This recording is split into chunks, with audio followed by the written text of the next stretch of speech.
बिस्मिल्लाहिर्रहमानिर्रहीम, अस्सलाम वालेकुम नाज़रीन, आप देख रहे हैं प्रोग्राम द लास्ट आवर। मैं हूं यासिर रशीद और स्टूडियो मेरे साथ मौजूद हैं सीनियर तजियाकार राना मोहम्मद अजीम साहब।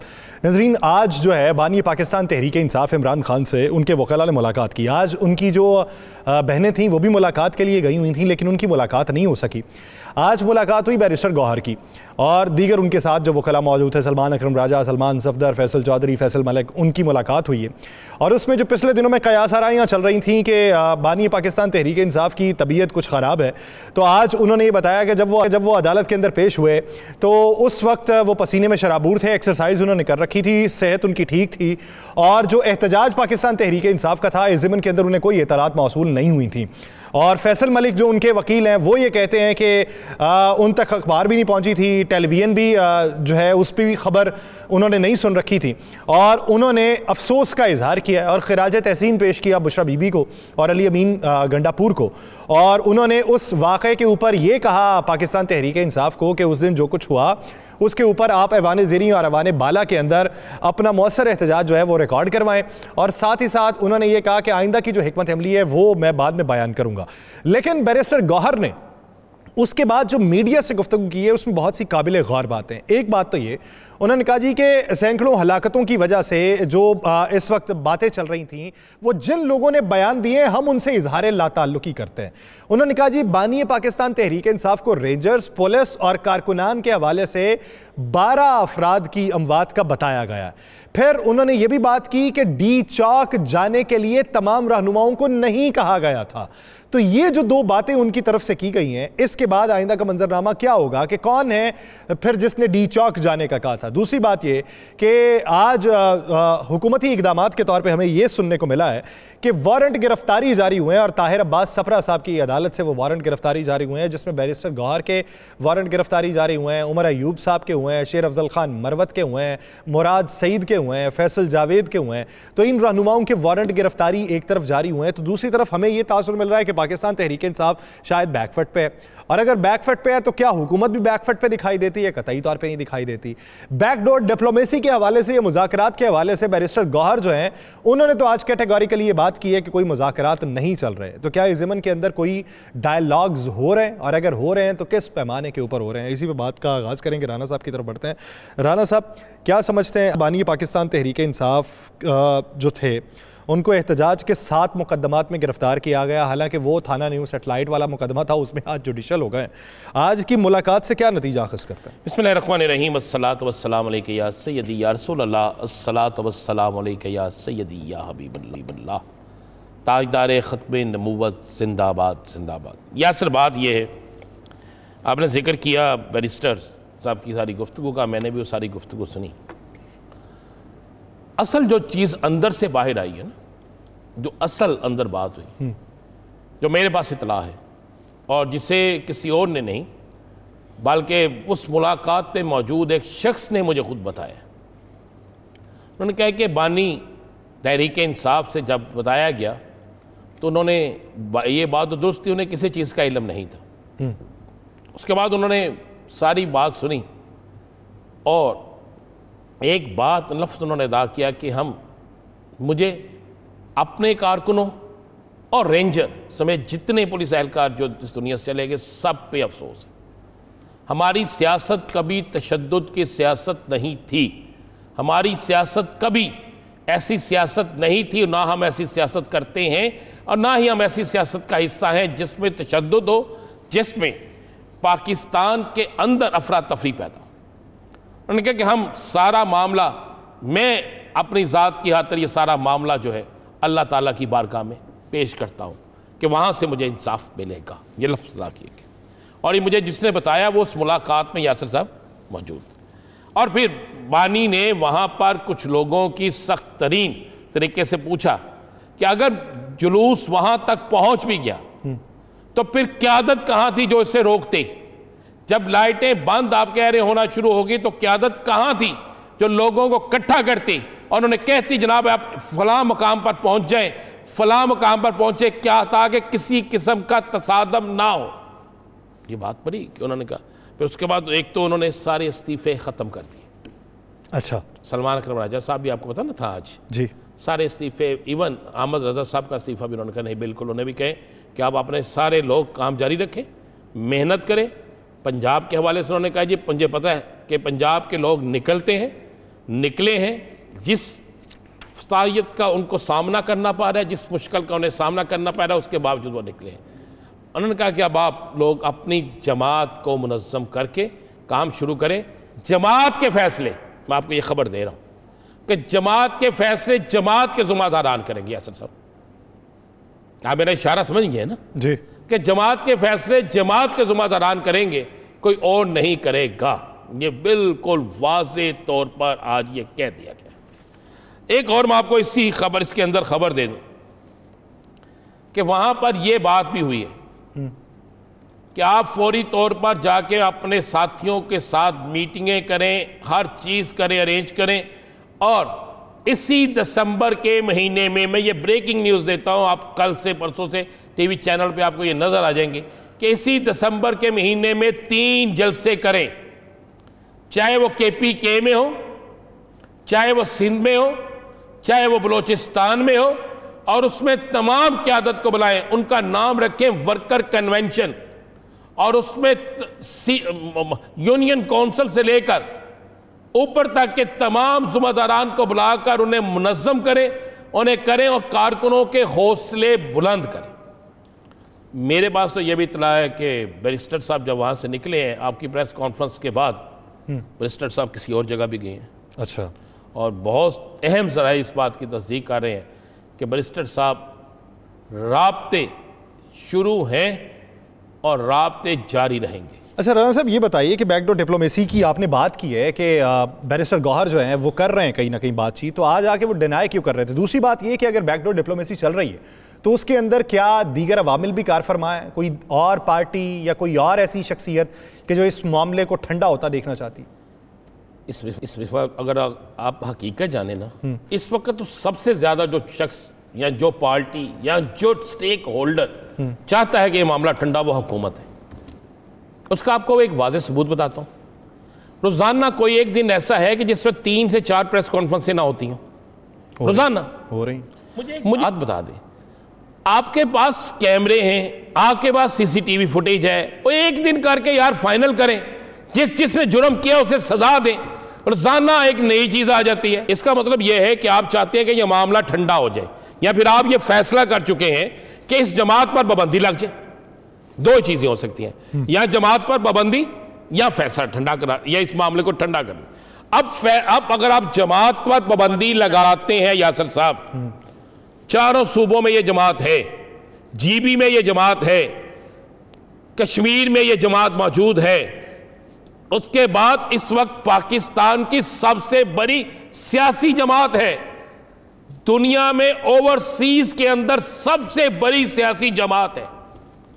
किस तरह पाबंदी लगाएंगे? किस बुनियाद पर पाबंदी लगाएंगे? आप जिसको जुर्म साबित करना चाह रहे हैं, अभी तक तो आप साबित नहीं ना कर सके।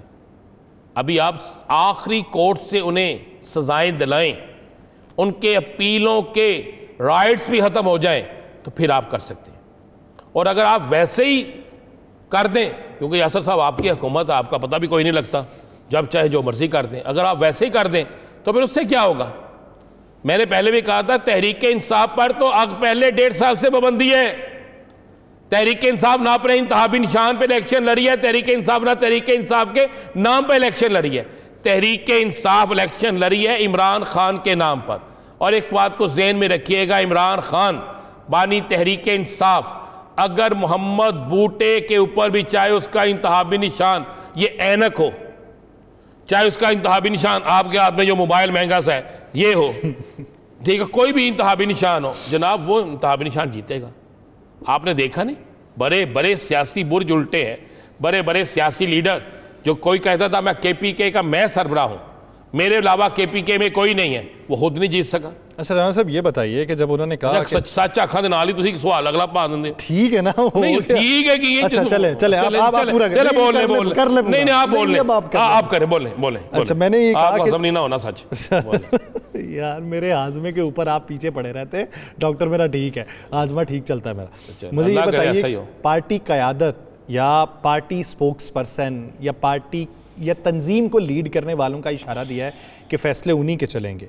तो अगर फिर कोई बात ऐसी होती है दूसरी जानिब से तो उस पर क्या रिएक्शन होगा? नहीं होगी बात। अच्छा, उनको भी मैसेज जहां पहुंचना था पहुंच गए, और जहां अगले 2-3 दिन में मैसेज पहुंचना है वो भी पहुंचेगा। तो उसकी कयास आ रही है, जो कहा जा रहा है कि वाइट पेपर एक जारी किया जाएगा और वो पहुंचाया जाएगा चेयरमैन पीटीआई को, बानी पीटीआई को, कि कौन कौन थे जो उस मौके पर मौजूद थे या कौन कौन नहीं थे, किन वजूहात की बुनियाद पे थे, उस पर कोई इंक्वायरी होगी या बस मट्टी डाल? पीटीआई, आपको एक बात बता दूं, बानी पीटीआई की एक टीम है जिस टीम का सियासत से दूर दूर तक तल्लक नहीं है, लेकिन सियासी मामलात को देखना, हर शख्स की रिपोर्ट रखना, कौन कहाँ पे था, किसकी गलती है, कौन किसके कहाँ पे कितनी जगह पे आया, कौन नहीं आया, उसकी रिपोर्ट किसी ना किसी तरीके से बानी तहरीक इंसाफ को पहुँचती। ये जो टिकटों की तकसीम हुई थी ना जी, मैं आपको ये बिल्कुल आपको हकीकत बता रहा हूँ। बहुत से लोग कहते हैं जनाब हमें मिलेगी हमें मिलेगी, लेकिन अचानक टिकटों की तकसीम में ऐसे लोगों को टिकटें मिली जो तसव्वुर नहीं कर सकते थे ना जी। उसमें भी रिपोर्ट्स करी थी। एक रिपोर्ट्स गई थी तंजीम की तरफ से, एक रिपोर्ट इनकी टीम की तरफ से, दोनों चीज़ों को मिलाया गया और एक और रिपोर्ट बनवाई गई। उसके बाद तो वो सारी चीज़ें आ जाएंगी। यासर आप हम क्यों नहीं समझते? आप जहन में रखिएगा, लीडर कितने होंगे? 40, 50 इतने हैं? मैं एक बात कर रहा हूं, लीडर है वैसे नहीं है जी, लीडर बस आप ही हैं। मैं एक बात लीडर की बात कर रहा हूं, MNSMP है 100, 150, 200, 300। कारकुन कितने हैं?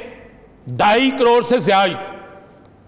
इमरान खान की ताकत है कारकुन, इमरान खान की ताकत कारकुन है, और कारकुन जो है वो लीडर बना रहे हैं। अगर आज कारकुन पीछे हट जाते हैं तो इनके पल्ले क्या है? खुद ये सारे कहते हैं जनाब हमें वोट मिला है बानी की वजह से, हम असेंबली में बैठे हैं बानी की वजह से, हम जो कर रहे हैं आज हमारा जो मकाम हो वो बानी की वजह से है। ये तो बात दुरुस्त है।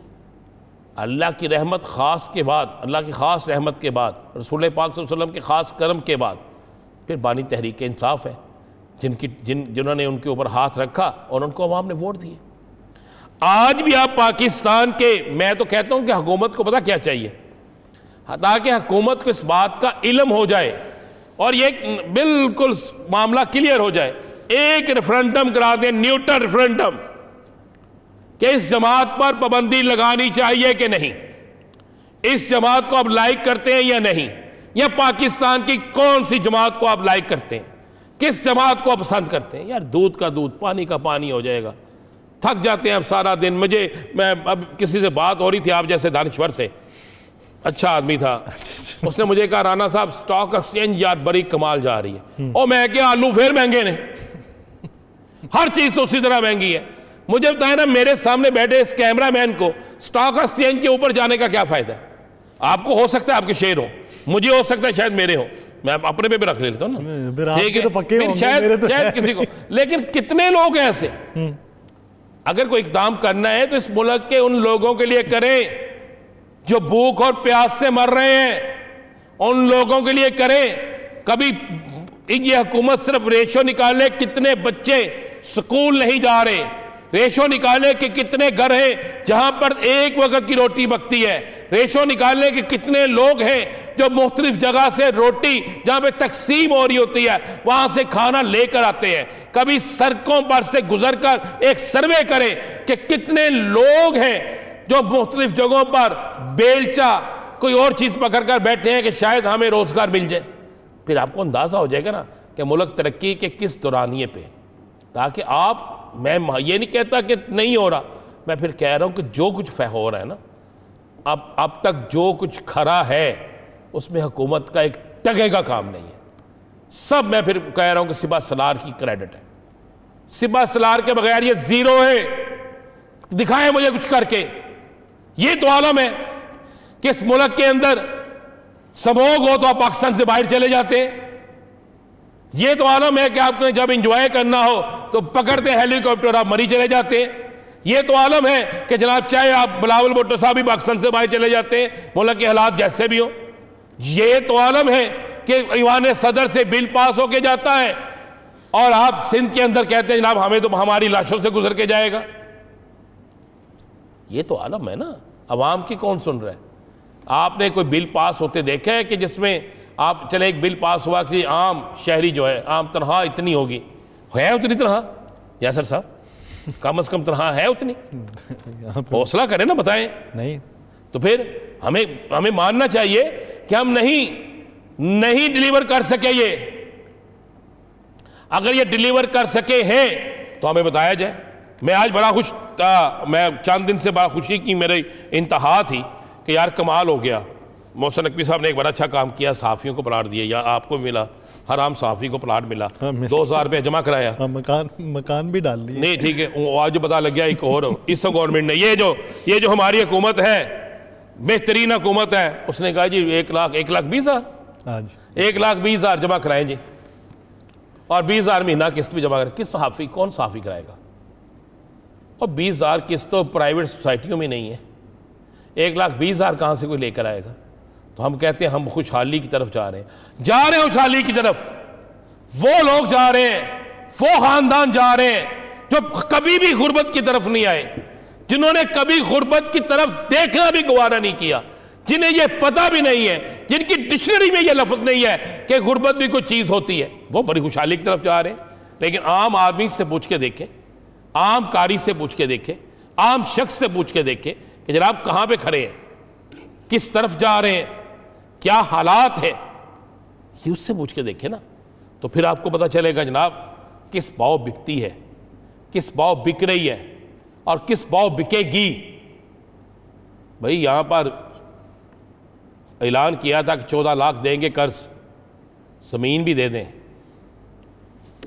गरीब को घर दे दें, गरीब को खाना दे दें, गरीब के बच्चे को रोजगार दे दें।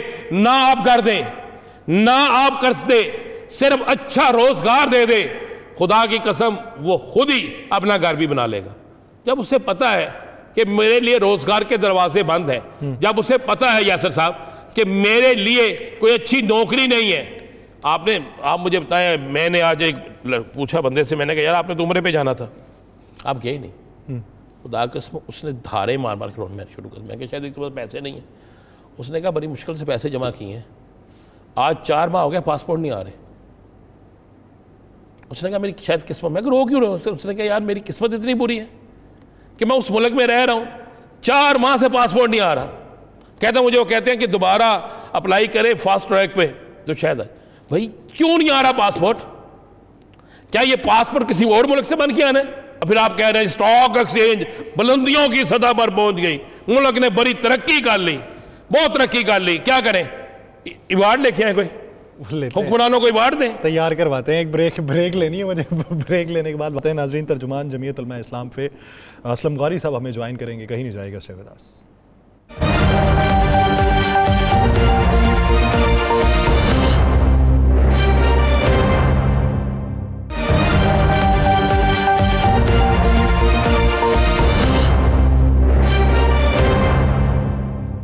ब्रेक के बाद खुशामदीद नाज़रीन। मौजूदा सूरत हाल में हुकूमत ने एक इत्तेहाद बनाया अपना हुकूमत बनाने के लिए, और एक इत्तेहाद बनाया था 26वीं आईनी तरमीम को लाने के लिए।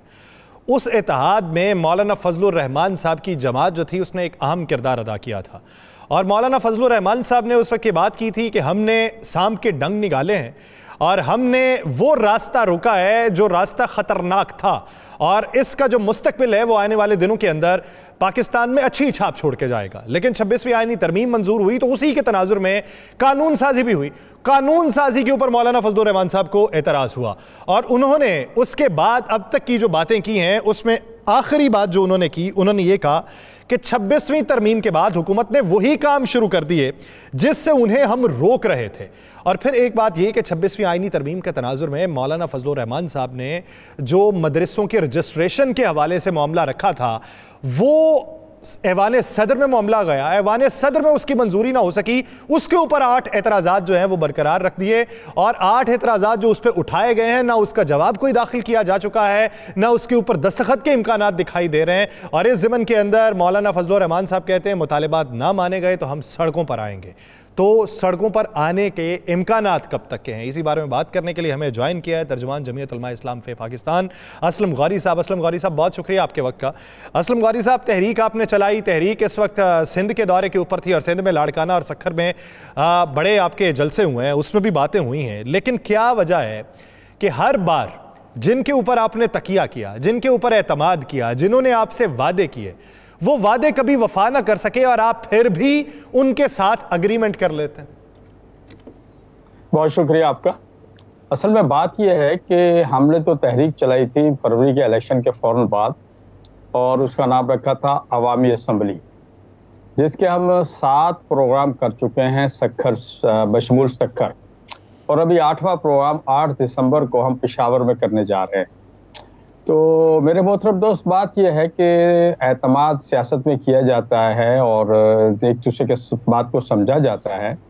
हमारे साथ जो कमिटमेंट हुई थी वो ये थी कि एक तो ये 26 यानी तरमीम में जो कुछ था वो हमने इनसे डिलीट करवाया, और उसके बाद जो सिलसिला बना उसके साथ 2 चीज़ें एक्स्ट्रा और थी। एक चीज़ ये थी कि मदारस के रजिस्ट्रेशन के लिए इन्होंने एक पहले से हमारा एक बिल पेंडिंग पड़ा हुआ था, और उस बिल को ऊपर पीपल्स पार्टी ने भी कराची में हमने बिलावल भुट्टो साहब से इस पर बात की, मौलाना फजलरमान साहब खुद थे, और जाती उम्रा में मियाँ साहबान से और सदर जरदारी साहब के सामने बात हुई। सब ने इसको एग्री किया और इसको कहा कि इसको पास करेंगे। अब फिर उसके बाद आपने देखा उसको कि वो 26 यानी तरमीम के साथ साथ सेनेट से भी पास हो गया और कौमी असम्बली से भी पास हो गया, खान भी उसकी पूरी होगी। अब सदर साहब के पास साइन के लिए चला गया। अब सदर साहब के पास आज तक वो पेंडिंग है, और पहले तो कह रहे थे कि आज कर रहे कल कर रहे, फिर वो आज तक उसको पेंडिंग किया हुआ। इसी तरह उसके साथ एक चीज और रखी थी, वो था वक्फ इमलाक बिल जो है, एक इस्लामाबाद के हवाले से इन्होंने कानून पास किया था, उस पर भी इन्होंने कहा था कि हम आपके साथ बैठेंगे, उसको ठीक करेंगे मामला। तो ये 2 चीजें थी जो हमसे कमिटमेंट हुई 26 यानी तरमीम में। हुकूमत ने कमिटमेंट की, पीपल्स पार्टी ने कमिटमेंट की। अफसोस की बात है कि वो कमिटमेंट आज तक पूरी नहीं हो रही है। और उसके बाद आप देखिए, उसके बाद ये 2 लाए हैं अपना बिल और लाए, जिसमें आर्मी चीफ्स की मुद्दत में मुलाजमत में तोसी था, और इसी तरह शक की बुनियाद पर किसी भी शख्स को 90 दिन के लिए अपने तहवील में लेना था। तो ये तो उन्होंने पास करके इन पे साइन भी कर दिए प्रेसिडेंट साहब ने, लेकिन ये उससे पहले का जो था इस पर साइन नहीं किए। तो हमें इनसे शदीद इख्तलाफ इसी बात पे है। हमने इनको कहा है, और हम इंशाल्लाह 8 दिसंबर को जो पेशावर में हमारा इज्तिमा होने जा रहा है उसी तरह का होगा जैसे इंशाल्लाह इससे कबल सखर में और दूसरी जगह पे हुए हैं, उसमें हम इंशाल्लाह इनको आइंदा लाहे अमल का ऐलान करेंगे। असलम गौरी साहब, एक चीज़ बताइए, ये जो पानी का मामला है, पाकिस्तान पीपल्स पार्टी इस पर बड़ा बोल रही है कि जी हमें नामंजूर है, ऐसा तो हो नहीं सकता, हमें लूप में नहीं लिया गया। ये ऐवान सदर से मंजूर हुआ, ऐवान से मंजूरी इसकी होने के बाद इसके ऊपर इम्प्लीमेंट हुआ है। आप क्या समझते हैं कि ये ऐवान सदर की मंजूरी के बगैर हो सकता है? जी बिल्कुल नहीं हो सकता, वो हुआ है और उसमें हकायक भी हैं। लेकिन उसके बाद इन्होंने कहा कि सूबाई हुकूमत ने कहा कि हमें उसमें एतमाद में नहीं लिया गया। तो हमने कहा कि ठीक है, तो फिर सूबाई हुकूमत को बुला लेते हैं। हमने सूबाई हुकूमत को अपनी APC में बुलाया और बुला के बिठाया, और फिर जो इसके खिलाफ करारदाद पास हुई है, चूंकि एक सूबाई मैटर था, तो इसके खिलाफ जो करारदाद पास हुई है, सूबाई हुकूमत उसका हिस्सा बनी। नहीं गौरी साहब, इसी में मुझे बता दें, आप समझते हैं कि किसी सूबाई हुकूमत की मर्जी के बगैर हो रहा हो काम, और वो सूबाई हुकूमत अपने सूबे में वो काम होने दे?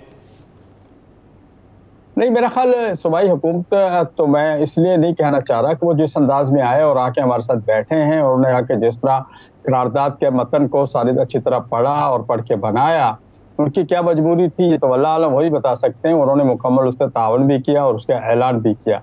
अलबत्ता ये मैं कहता हूँ कि ऐसा मुमकिन तो नहीं है कि उनके मशवरे के बगैर, इसको मजीद आगे इजलासात होंगे, फाइनल स्टेज तो नहीं है, इस पर आगे इजलासात होंगे, आगे चीज़ें आएंगी सामने आहिस्ता आहिस्ता कि हुकूमत अपने जो रवैया इन्होंने अख्तियार किया ऑल पार्टीज़ में, वो उस पर किस हद तक आगे चलती है, या जो कुछ पहले हमारे साथ हुआ ये फिर उसी तरह फिर शायद तब्दील हो जाए, बदल जाएंगे। अच्छा असलम गौरी साहब, आप क्या समझते हैं कि इस वक्त वफाकी हुकूमत जो रवैया अपना रही है, ये मुल्क में सियासी इस्तेहकाम वाला है, डायलॉग्स वाला है, या फिर डायलॉग्स के दरवाजे बंद करने वाला? देखिए, अगर डायलॉग्स वाला होता, जमहूरी रवैया होता, तो 24 को जो तमाशा हुआ वो ना होता। लेकिन ये अगर इसको अक्लमंदी से और सियासी तौर पर निपटाया जाता, मुज़ाकरात के से निपटाया जाता, तो ये मैं समझता हूँ कि ये हुकूमत चाहती नहीं है कि मुल्क के हालात ठीक हों, और हुकूमत खुद ऐसे मसाइल पैदा कर रही है जिससे दिन ब दिन हालात किसी और तरफ जाएं। और अगर जमहूरी हुकूमत है तो फिर जमहूरी रास्ते होते हैं, बड़े देखें बड़े बड़े एहतजाज होते हैं, उनको टेबल पे बैठ के हल किया जाता है। जो कमेटी 2 दिन पहले इन्होंने बनाई थी मुज़ाकरात के लिए, वो जिस दिन उन्होंने ऐलान किया था उसी दिन क्यों नहीं मुज़ाकरात के लिए बनाई, उनको एंगेज क्यों नहीं किया उसी दिन? तो मैं समझता हूँ कि इसमें हुकूमत की अपनी PTI की गो के वो प्लानिंग नहीं थी, वो उनकी तैयारी नहीं थी, लेकिन हुकूमत की भी उसमें बहुत सारी ज़्यादती है, और हुकूमत अगर चाहती तो ये मामला यहाँ तक कभी ना पहुँचते। मेरा ज़मीनी सा सवाल है कि गवर्नर राज और तहरीक इंसाफ पर पाबंदी, इसके हवाले से जमीयत उलमा इस्लाम का क्या मौक़िफ़ है? गवर्नर राज को नहीं कबूल किया जा सकता, किसी कीमत पे भी नहीं कबूल किया जा सकता। तो एक आप नया रास्ता क्यों खोल रहे हैं? अगर ये इस तरह आज गवर्नर राज लगाएंगे तो फिर कल कहीं और भी लगेगा। तो ये कि आप बिस्मिल्लाह शुरू कर दी। हम चाहते हैं कि उसके बजाय फिर अपने इलेक्शन करा दें। अगर आप देखें, आपने एक सूबे में जो भी किया है, आप दूसरे बलूचिस्तान में भी यही हाल है, सिंध में भी यही हाल है। आप सिंध में देखें, आप अगवा पर तावान इंतहा से ज़्यादा फैल चुका है। तो अगर 3 सूबों में ये सूरत हाल है, तो पंजाब में आप बैठे हुए हैं, आप बेहतर समझते हैं। तो अगर ये सूरत हाल, तो उनको नए इंतखाबात की तरफ चले जाना चाहिए, बजाय गवर्नर राज लगाने के। गवर्नर राज तो मसले का हल नहीं है। अब इंतखाबात की तरफ जाना चाहिए और नए इंतखाबात का ऐलान करना चाहिए, और साफ सुथरे इंतखाबात करा के, बेशक ही नहीं की हुकूमत बने, हमें कोई एतराज़ नहीं है, PTI की हुकूमत बने, मुस्लिम लीग की बने, पीपल्स पार्टी की बने, लेकिन साफ और शफाफ इंतखाबात अगर हो जाए तो मैं समझता हूँ मसले का हल यही है क्या, और इसके अलावा कोई हल नहीं है इनके पास। नहीं, वो जो और तहरीक इंसाफ पर पाबंदी के हवाले से क्या कहेंगे? इस पर आपकी जमात कहाँ स्टैंड लेगी, क्या मौक़िफ़ होगा? ठीक है, अभी तक ये इस तरह की बातें अगर मगर में चल रही हैं। राणा साहब से क्लियर पोजीशन सामने आएगी तो फिर इस पर बात करेंगे इंशाल्लाह। और हमारी अभी तक तहरीक इंसाफ वालों से कोई मुलाकात भी नहीं हुई, क्योंकि वो अपने मसाइल में उलझे हुए थे, और मौलाना साहब भी मुल्क से बाहर थे, फिर उसके बाद सिंध के दौरे पे थे, अब पंजाब के दौरे पे भी हैं। एक आध दिन में फिर हम पेशावर चले जाएंगे, वापस आएंगे तो कुछ शायद इनसे मुलाकात हो, फिर बैठेंगे और देखेंगे क्या सूरत हाल है। लेकिन अभी मैं समझता हूँ कि इस किस्म की चीज़ें अगर मगर में हैं, और इसमें कोई क्या क्लियर नहीं है कि हम किसी को ऐसा ही बात करके किसी को मौका दे कि वो लगाए या नहीं भी लगाना चाहता। तो इस तरह की कोई बात मेरी करना नहीं चाहता। अच्छा, असलम गौरी साहब, हाफिज़ अब्दुल्ला साहब ने जो कहा कि हुकूमत ने मुद्दत पूरी की तो मुल्क के लिए बड़ा नुकसान होगा, मुल्क के कौन सी ऐसे इकदामात हैं जो आपको लगता है कि मुल्क के लिए नुकसानदेह हो सकते हैं? हुकूमत कहती है मईशत हमने बेहतर कर दी, 100 इंडेक्स तारीख की बुलंद तरीन सतह पे, सरमायाकारी पाकिस्तान में आ रही है, महंगाई सिंगल डिजिट कर दी है। हुकूमत के मुताबिक तो यहाँ पे हालात जो हैं वो तो अमेरिका से भी बेहतर है। देखिए, हुकूमत में आपको याद होगा 24 तारीख का जब यह एहतजाज हो रहा था 2-4 दिन, तो हुकूमत की तरफ से आ रहा था इंडेक्स बढ़ रहा है और ऊपर की तरफ जा रहा है, कोई असर नहीं पड़ रहा है इसका, और आज प्राइम मिनिस्टर साहब कह रहे हैं उसका असर पड़ा है। तो हुकूमती सिलसिलों की हमारी समझ में नहीं आती कि वो इनको दादोशुमार कहाँ से मिलते हैं, और इस तरह की बात एक बड़ा जिम्मेदार आदमी कर रहा है।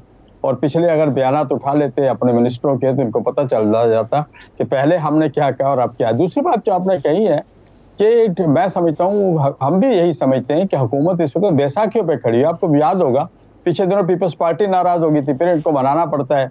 अब कोई ये बाकायदा कोई इनके पास वो मैंडेट पूरा नहीं है, पूरी इनके पास असेंबली में इनके पास तादाद पूरी नहीं है। ये बैसाखियों पे खड़े हुए हैं, और बैसाखियों पे खड़े होने की वजह से ये आवाम के लिए कम और इत्तेहादियों के लिए ज्यादा काम कर रहे हैं। इत्तेहादियों को खुश करने के लिए लगे रहते हैं। कभी MQM नाराज हो जाती है, कभी पीपल्स पार्टी नाराज हो जाती है, कभी कोई और नाराज हो जाते हैं। तो जब ये सारी अपनी कुव्वत सर्फ कर रहे हैं इत्तेहादियों को संभालने के लिए, और मैं नहीं समझता कि इससे आवाम का कोई फायदा हो रहा है। और उनका मतलब कहने का यही है कि अगर ये हुकूमत इसी तरह चलती रही जिस तरह आजकल चल रही है तो मुल्क के लिए मजीद नुकसान का बायस बनेगी। अच्छा गौरी साहब, मुझे तो अभी तक समझ नहीं आई, यासर को शायद समझ आ गई, बल्कि यासर भी कहता है मैं भी समझना चाहता हूँ। आप सियासतदान भी हैं और एक बड़ी सियासी जमात से आपका तल्लक भी है। ये रोज़ाना स्टॉक एक्सचेंज जो है वो आखिरी हद भी अबूर कर जाती है कोई खदरा ही नहीं जाती, बल्कि सारी हदें अबूर कर जाती है। लेकिन अवाम बेचारी उसी तरह गुर्बत की चक्की में पिस रही है। कोई चीज़ सस्ती हमें नज़र नहीं आ रही, कोई पाकिस्तान में नई इंडस्ट्री आपको नज़र आई है? इससे आम आदमी को कोई फ़ायदा नज़र आ रहा है? देखिए, इंडस्ट्री बंद है। मैं आपको एक बताऊं, इंडस्ट्री बंद हुई है, और तकरीबन को 70% के करीब इंडस्ट्री बंद है, और जो चल रही हैं वो हैंड टू माउथ वाली पोजीशन में है, उनकी मजबूरियां होती हैं, बैंकों से कर्जे लिए होते हैं, उनको चलानी होती हैं, वो नुकसान करके लॉसेस करके चला रहे हैं। और मैं समझता हूँ इस तरह की ये चीज़ें, ये इंडेक्स ऊपर और इंडेक्स नीचे चल जाना, ये सारी चीज़ें आपको पता है कि कंप्यूटर एरर होते हैं, बना लिया जाता है, आवाम को बता दिया जाता है। असल तो हम उस वक्त देखेंगे जब आप कुछ नजर आएगा, फील्ड में नजर आएगा। आप इसे इंडेक्स के ऊपर जाने को कंप्यूटर एरर कह रहे हैं? जी हाँ, बिल्कुल इस तरह की सूरत हाल है, इसमें और तो नहीं, क्योंकि हमें फील्ड में नजर कुछ नहीं आ रहा, एक्सपोर्ट में कुछ नजर नहीं आ रहा। आप जाके देखें एक्सपोर्ट कितनी हो रही है, पिछले साल जो इन दिनों में एक्सपोर्ट हुई थी उससे पिछले साल हुई थी, और इस साल कितनी हुई है। तो इन चीजों को सबको देखना पड़े। हाँ, अलबत्ता आप ये कह सकते हैं कि पिछले साल डॉलर का रेट ये था, उस वक्त ये थी, और आज डॉलर का रेट ये आज ये है, तो हजी इतनी बढ़ गई है। तो ये सारा फिगर वर्क है सर, और कुछ भी नहीं है कि डॉलर रेट अप हो गया और कह दिया नहीं जी इतनी सारी हो गई है। ये नहीं कह रहे कि हमने डॉलर का इतना रेट फर्क पड़ गया और उसकी वजह से इतनी हुई है। तो ये सारी सूरत हाल है, आप भी समझते हैं, हम भी समझते हैं। इस तरह से यही वो चीजें जिसकी वजह से हुकूमत अपने लिए भी और आवाम के लिए भी नुकसान पैदा कर रही है, और जिसमें उसके लिए भी हुकूमत इसमें मुश्किलात में खुद पड़ रही है और साथ आवाम को डाल रही है। अच्छा, ये तो बता दें कि 8 दिसंबर में दिन तो रह गए 6, बल्कि 5 दिन रह गए।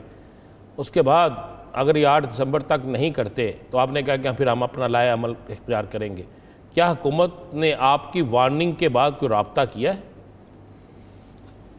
मैं इस पे तो नहीं कुछ कह सकूंगा, मेरे इल्म में ऐसी चीज़ नहीं है, और हो सकता है कोई राब्ता हुआ हो। चूँकि मौलाना तो अपना पंजाब के दौरे पे सक्कर से चले गए थे, तो मैं कराची आ गया था, तो हमारा इस सिलसिले में कोई राब्ता तो नहीं हुआ। मैं इंशाल्लाह इस्लामाबाद जा रहा हूँ 2 दिन के बाद, और 8 से पहले हम इंशाल्लाह 6 या 7 को मशवरा करेंगे, उसके बाद 8 को इंशाल्लाह अगला लाहे अमल हम ऐलान करेंगे।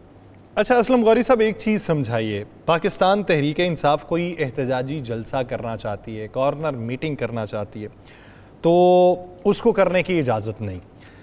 जमात इस्लामी ने किया, पहले करने की इजाज़त दे दी, फिर उनके लोग गिरफ्तार कर लिए, फिर छोड़ दिए। लेकिन आपकी तहरीक भी हुकूमत के ख़िलाफ़ है। आपके लिए बड़ा नरम गोशा है हुकूमत का, यानी ना तो आप पे कोई FIR है, ना ही कोई इजाज़तनामा दरकार है, ना ही कोई धमकी है।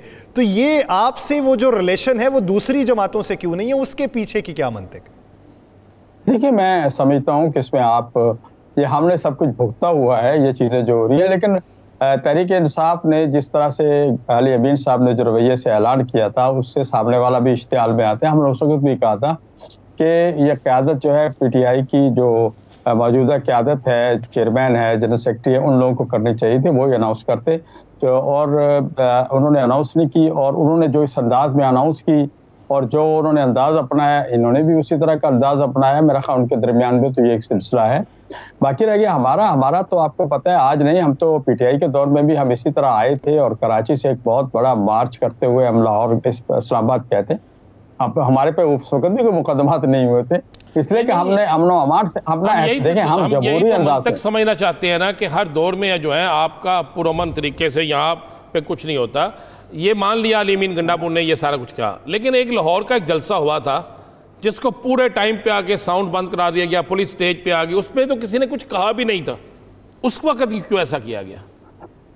देखिए, ये हुकूमत की और PTI की कुछ मोहब्बत भी ज्यादा है। हमने तो, आपको पता होगा कि जब हमने कराची से आए थे और इस्लामाबाद तक गए थे, तो कहीं कोई पत्ता भी नहीं टूटा था, और ना इस अंदाज में हुआ था। आपके सामने लाहौर शहर में बत्ती चौक में हम बैठे जलसा कर रहे थे, और हमारे दरमियान से मेट्रो गुजर रही थी। ये सब चीजें आपके सामने हुई हैं।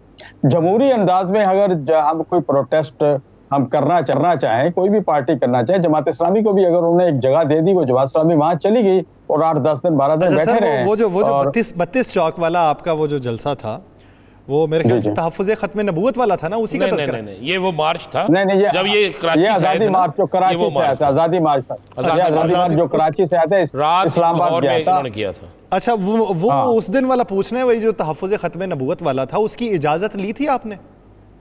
जी हाँ, बिल्कुल इजाज़त, परमिशन थी हमारे पास, परमिशन थी। उन दिनों में दफ़ा 144 इन्होंने PTI के लिए नाफिज की हुई थी, 2 दिन बाद उनका लाहौर में जलसा था। मैंने वही कहा था कि थोड़ा सा अंदाज में कुछ ऐसा है, कोई करीब हुकूमत भी घबरा जाती है, क्या पता नहीं क्या हो जाए और क्या नुकसानात हो जाए।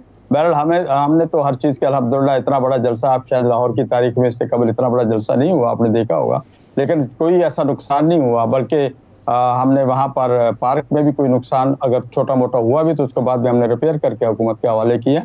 सफाई तक की है, हमारे रजाकारों ने सफाई करके देते हैं, हवाले करते हैं कि ये नहीं। असम साहब ये बता दीजिएगा कि आपको क्या नज़र आ रहा है मौजूदा सियासी सारे हालात में, क्या पीपल्स पार्टी जो सुनने में आ रहा है, मैं आपको थोड़ा सा हवाला दे देता हूँ, जो आज भी पीपल्स पार्टी की मीटिंग हुई है, जो सुनने में आ रहा है कि पीपल्स पार्टी कोई अहम ओहदा मांग रही है, अहम ओहदा एक ही हो सकता है वज़ीर आज़म का, तो आप देख रहे हैं कि ऐसी गेम होती है, आपको नज़र आ रही है? हल मुश्किल है, पीपल्स पार्टी के लिए भी ये माहौल नहीं है, सदर पाकिस्तान भी वो हों और वज़ीर आज़म भी वो हों। मेरा ख्याल अभी तक ये चीज़ मुश्किल लग रही है, पाकिस्तान की तारीख में नहीं हुआ कभी ऐसा कि बाप बेटा बड़े मेन ओहदों पे हों। और दूसरी बात यह है कि उनके पास इतनी नंबर गेम नहीं है, उतनी नंबर गेम नहीं है कि वो नून के बगैर वो हुकूमत बना सके, और नून आसानी से तो हुकूमत नहीं देगी। तो इसलिए मैं समझता हूँ कि ये बातें मुनासिब नहीं है, ना कबल वक्त हैं, और ये अफवाह की, आप अफवाह कह सकते हैं, टेबल स्टोरी कह सकते हैं। हाँ, इसकी आड़ में कुछ उन्होंने अपने, मैंने जैसे पहले कहा कि इत्तेहादी अपने मुतालबा ज़्यादा मनवा रहे हैं, हुकूमत को सपोर्ट जितना कर रहे हैं उससे डबल अपने इत्तेहादी मुतालबात मनवा रहे हैं। हो सकता है कुछ ऐसी चीज़ें हो जिसपे दोनों के दरमियान में इख्तलाफ हो, उसको बनाने के लिए इस किस्म का शोशा छोड़ा गया हो मार्केट में। सही, शोशा छोड़ा गया, टेबल स्टोरी है, इसमें एक दिखाई नहीं देते। बहुत शुक्रिया असलम कारी साहब इस हवाले से अपना वक्त देने के लिए। नाज़रीन, दीगर इश्यूज़ पे बात करेंगे एक शॉर्ट ब्रेक के बाद, कहीं नहीं जाएगा। Stay with us.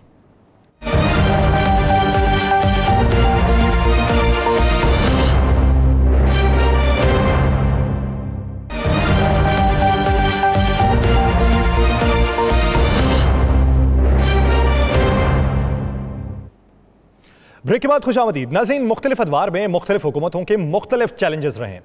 हालिया अगर मंजरनामे को देखें तो माजी करीब से लेकर अब तक की जो बाज़गश सुनाई देती है वो ना तो इंपोर्ट एक्सपोर्ट की सुनाई देती है, ना ही किसी और कारोबार को फ़रोग देने की सुनाई देती है। उसमें एक अहम उनसर IT एक्सपोर्ट और IT का पाकिस्तान में कारोबार है, जिसको लेके बैनुल अक़वामी सतह पे बहुत सी बातें होती रही हैं और मुख्तलिफ मफरूज़ात अपनाए जाते रहे। एक ऐसा वक्त कि जब पाकिस्तान के अंदर फायर वॉल की तनसीब से लेके आने वाले वक्तों में उसके मसाइल तक का दौर था, तो उसमें बेशुमार बेचैनियां पाई जाती थी। मुख्तलिफ सेक्टर्स के अंदर जो IT से वाबस्ता थे, जो बैनुल अक़वामी सतह के ऊपर कारोबार करते थे, उनका कारोबार मुतासिर हुआ। फिर VPN मुतारिफ हुआ और VPN के जरिए वो कारोबार चलाया जाने लगा। पहले भी चलाया जाता था, लेकिन कारोबार के साथ साथ वो आम जिंदगी के अंदर भी आम फर्द में सरायत कर गया। उसका मोबाइल फोन भी था, वो VPN के जरिए चलने लगा।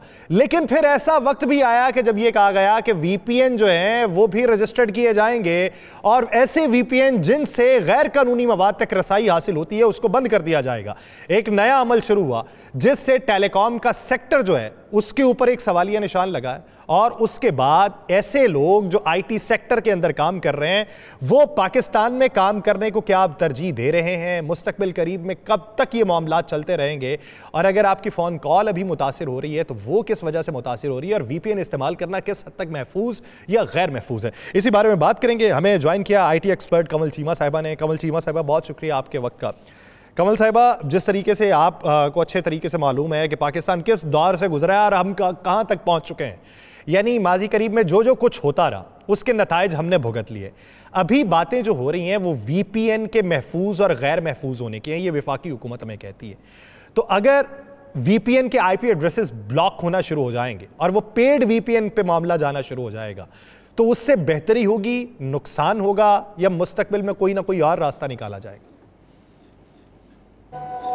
अभी हम पेड VPN यूज़ करने का तो कह नहीं रहे, हम तो कह रहे हैं कि जी VPN कंपनी से एक स्टैटिक IP एड्रेस लें, वो स्टैटिक IP एड्रेस को रजिस्टर कराएं, जो कि बिल्कुल एक इम्प्रैक्टिकल बात है। 35 लाख तो देखिए हमारे पास फ्रीलांसर्स हैं, 35 लाख तो स्टैटिक IP एड्रेसेस ही नहीं है। IPv4 स्पेस के अंदर पूरी दुनिया में इतने तो मेरा ख्याल है IP एड्रेसेस भी नहीं रह गए हुए, और जितने भी फ्रीलांसर्स हैं IP एड्रेस सबको नहीं मिल सकता, सब नहीं ले सकते। तो किस तरह ये कहा जा रहा है, इसके पीछे क्या होमवर्क हुआ है, ये बिल्कुल भी जो कहा जा रहा है जिस तरह से अभी कराया जा रहा है बिल्कुल प्रैक्टिकल नहीं है। किसी और तरीके से कराएं तो अलग बात है, उसको फिर उसके ऊपर गौर व फिक्र हो सकती है और देखा जा सकता है कि उसमें क्या प्रैक्टिकलिटी है। मगर अभी जिस तरह से रजिस्टर्ड VPN के ऊपर बातचीत चल रही है ये मुमकिन नहीं है। इस तरह फ्रीलांसर्स काम नहीं कर सकेंगे, ये फ्रीलांसर्स नहीं ले सकते, और इसके थ्रू हमें बहुत बड़ा नुकसान होगा। कितना नुकसान आप समझती हैं हो रहा है इस वक्त पाकिस्तान के फ्रीलांसर्स को, और पाकिस्तान की इकॉनमी को कितना नुकसान हो रहा है, और आने वाले दिनों में कितना नुकसान हो सकता है? देखिए, पाकिस्तान की ऑन एवरेज 2.7 एग्जैक्ट कह लें, राउंड कर लें, साल $3 बिलियन की आईटी एक्सपोर्ट इनकम है जो कहा जा रही है कि इस साल आएगी। उसको आप डिवाइड कर लें बाय 365, आपको पता चल जाएगा कि कितना पर डे नुकसान हो सकता है। इसके अलावा देखिए, ये तो वो है जो डायरेक्ट नुकसान जो कि उस वक्त की इंटरनेट ना होने की वजह से, VPN ना होने की वजह से हो सकता है। मगर इसके अलावा जो क्रेडिबिलिटी का नुकसान है, जो कि क्लाइंट्स यहाँ से मुतनफ़िर हो जाएंगे, जो कि क्लाइंट्स बाहर चले जाएंगे, उन्हें पता चल जाएगा जी पाकिस्तान में ना तो VPN हो सकता है इस्तेमाल, ना तो पाकिस्तान के अंदर इंटरनेट प्रॉपर्ली चलता है, ना तो पाकिस्तान के अंदर डिफरेंट एप्लीकेशंस, डिफरेंट सॉफ्टवेयर के अंदर डिफरेंट मीडिया टाइप्स ब्लॉक हो जाते हैं। तो ये सारी चीज़ें जो है, जब क्लाइंट्स को जो कि नज़र आ रही है, उन्हें पूरी दुनिया में ये, पाकिस्तान में ये बातचीत चल रही है, इंटरनेट पे पूरी ये बातचीत चल रही है, तो वो यहाँ पे बिजनेस नहीं देंगे।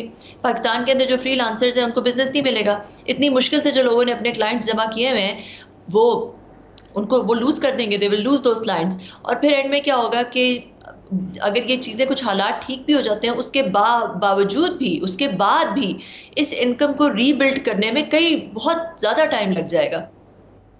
अच्छा कमल साहिबा, अमूमी तौर पे ये कहा जाता है कि जब आप VPN का इस्तेमाल करते हैं तो अखलाकी तौर पे आप जवाज़ क्या पेश करते हैं? यानी पाकिस्तान में बैठ के काम कर रहे हैं और आप जाहिर करते हैं दुनिया को कि मैं अमेरिका के अंदर हूँ या किसी और मुल्क के अंदर मौजूद हूँ। तो ये जो अखलाकी तौर पे जवाज़ का हमें बयानिया बताया जाता है कि वो भी तो ठीक नहीं है, तो वो आप मॉरली कहाँ पे स्टैंड करते हैं? तो इस ज़मन के अंदर फिर क्या जवाब दिया जा सकता है?